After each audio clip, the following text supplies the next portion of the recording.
Right, so we're going to Paris. From London to Paris, it's about 200 miles or 300 kilometres.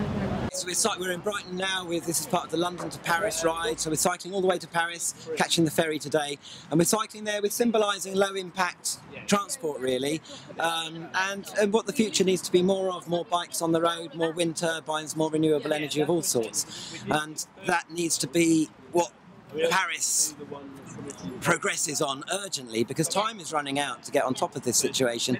Every year that goes by where we've not peaked on carbon emissions is going to make it harder to stay below 2 degrees, and the danger is we're going to hit runaway global warming and uncontrollable climate change if we don't really get on top of this in the next couple of years really.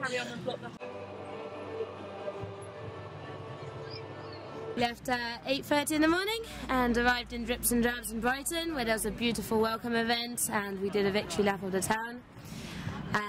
And we all had food that was provided by the local Real Junk Food Cafe project. And then we're going to have workshops along the whole way, like we've already started to have, and there's been some amazing contributions and energy that's been shared in the group, and there's 130 of us. What's the subject of the workshops you're doing? All kinds. There's meditation, there's on the climate games, there's about the legal information sharing, there's going to be acro yoga, mediation, eco-side campaign, everything.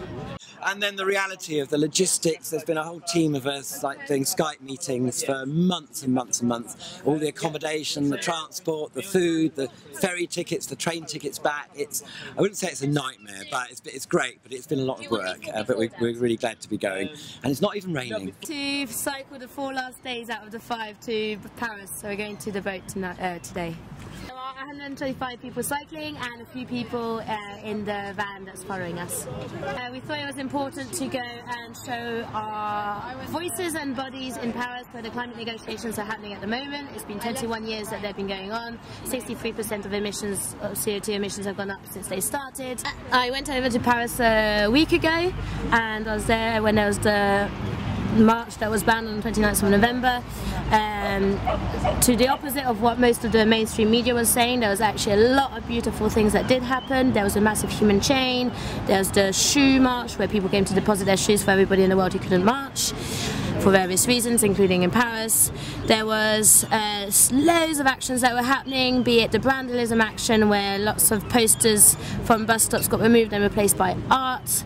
There was the climate games that started, and people climbing up the defence to do banner drops. There was the False Solutions 21, where the Grand Palais, that was doing a massive greenwashing event, got hijacked and closed down, and loads of beautiful things that were happening, and people reclaimed the street and aren't accepting this ban and this crunch on people's rights to speak up.